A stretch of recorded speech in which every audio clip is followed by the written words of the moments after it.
Yeah, it's your boy SWAT coming to you live from 919, and I'm gonna give you my thoughts on this NBA Jam XL cabinet. So sit back, relax, and enjoy the view.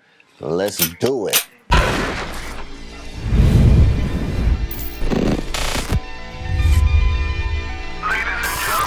Let's get it.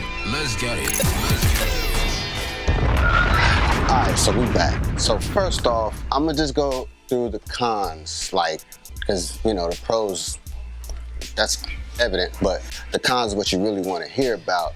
And first off, my first number one con is the fact that it's pixelated. I mean, it's okay. Don't get me wrong. I know it's old accelerator or old, video games, and they ain't as crisp as the PS5 and everything. So, to each his own. But what I'm saying, it's like I said, playable, but it still is pixelated.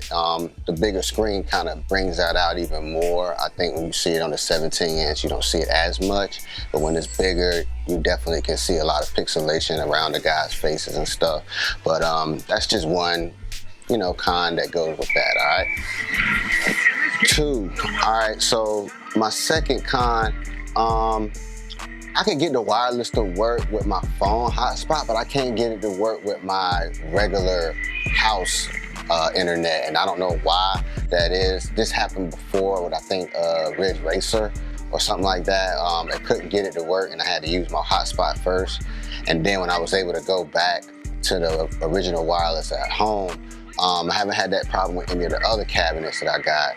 So I don't know. I'm gonna see if it's gonna actually work. I haven't still yet to get it to work from my home internet, but it's only been like a day or so. So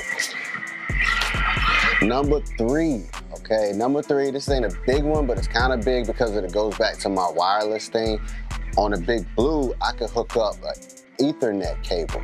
On this one is no Ethernet plug on the back of the, I think they call it a PCB board or whatever, but there's no plug-in internet, so I have to use the wireless.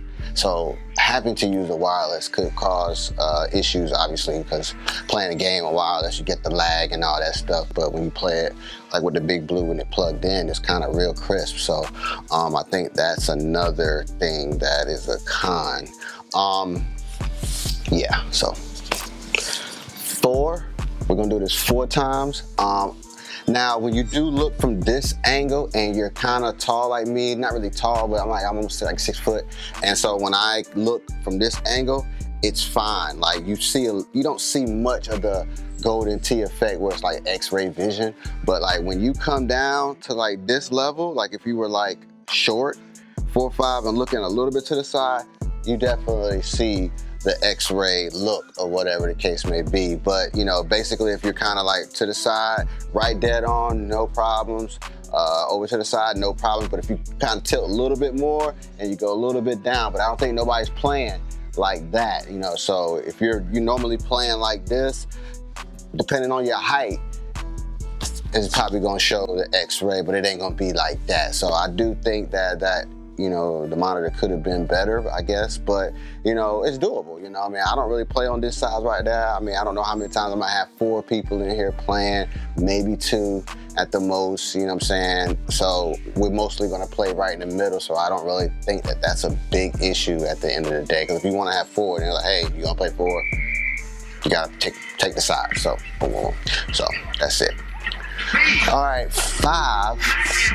5 is not like really a con, but ever since I've been buying the buttons, all right, DIY Retro, they got a power hack, so where I could turn it on and it'll power the buttons as well. I don't need like a switch to turn the buttons on and off. So I was kind of getting used to that, and then I came into contact with Miss Pac-Man. They got what is it called? A 3-pin power. So that was the first time they ever seen that. So they was like, yeah, we ain't got nothing for a 3-pin, it's really a 2-pin. So, all the other ones work like that, except for Miss Pac-Man, my pinball machines, and now this. And so when I opened this one up, I noticed it was a 4-pin. And I was like, dang, a 4-pin. So now I couldn't use the power hack but I can still wire them up, put it to a 12-volt battery. I'm waiting on my switch now, and I'm just gonna add the switch, put it up here probably, and then I'll be able to turn it off and on. You know what I'm saying? So I like the buttons being bright, because there's no deck protector. That's another kind, but there's no light up deck. You know what I mean? All my other decks got like a deck protector, like a clear. This one didn't come with a clear deck protector. I thought it did. I gotta go back and check on that, but it didn't. You know, or it's this gray one that was like you couldn't even see through it. So other than that, I thought this was a great cabinet. You know, I hope this review kind of let you know some things about the cabinet if you was on the fence or whatever the case may be. It's a good cabinet, man. My wife was saying it was big, you know, compared to all the other ones that's sitting on the ground, and these sitting a little bit higher, and it's still pretty much as tall as those sitting on the ground over here by the classic corner, I call it.